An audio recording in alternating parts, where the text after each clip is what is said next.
Hello YouTube and welcome back to day 19 of Psychology Everyday.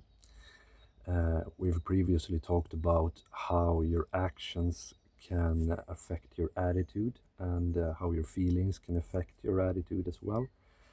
Today we're going to talk about a close subject to that. If you imagine you have your subconscious, your conscious, which is, sort of your rationality, your feelings and your actions, and then your outside environment.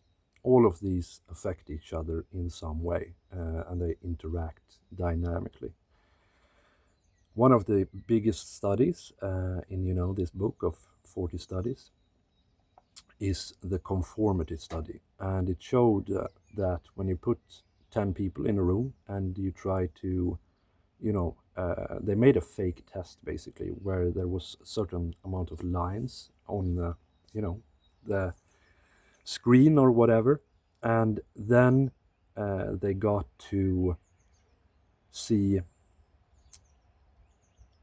another line, and then they were to say, is this line bigger or the same as the other lines? Basically, I'm paraphrasing. The point is that out of these 10 people, only one was actually a real study subject. The other 9 were already, well, they were in on it, right? And the 9 that went first gave the wrong answer. And, it was quite obviously the wrong answer. But the 10th person who, when the first person said the wrong answer, they were like, he's got to be stupid or something, right? And by the 4th person, they were more like, is it me who's stupid? And when it was their turn, they, gave the wrong answer as well. And it showed that we are very much influenced by the people around us. And we also try to fit in, which has been shown many times, how we adapt our behavior and thoughts to match and please other people. There's a whole another field about social learning theory.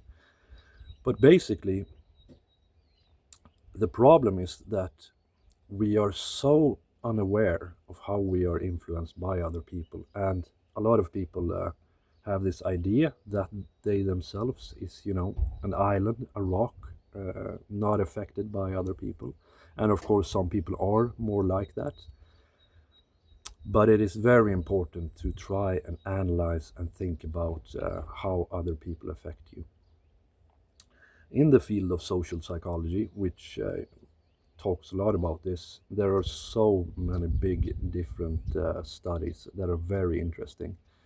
One of them is, of course, the obedience experiment from the 60s, where participants were asked to shock someone with electricity if they answered questions wrong.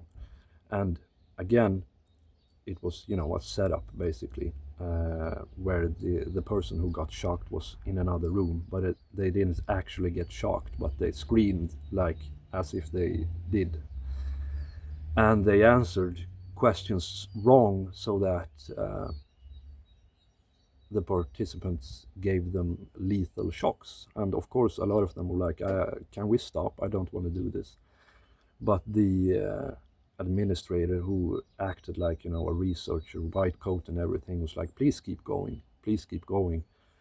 And yeah, like 70% went all the way and gave like, I don't remember, it was like crazy amounts of electricity.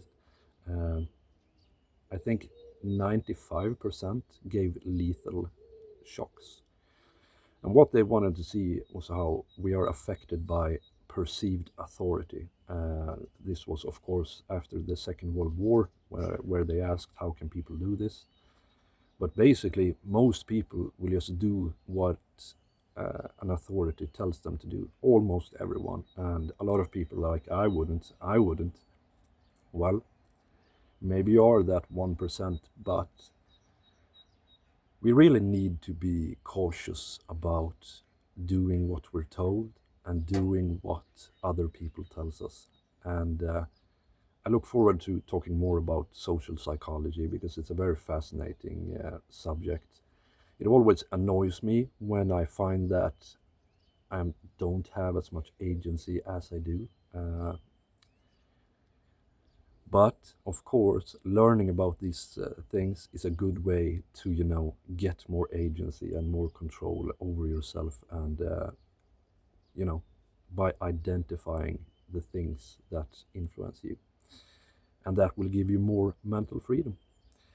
Anyway, it's a beautiful day out here. It's not even cold actually. I do hope you have a terrific day, and please like and subscribe. Really, please like the videos. It helps me so much. Thank you.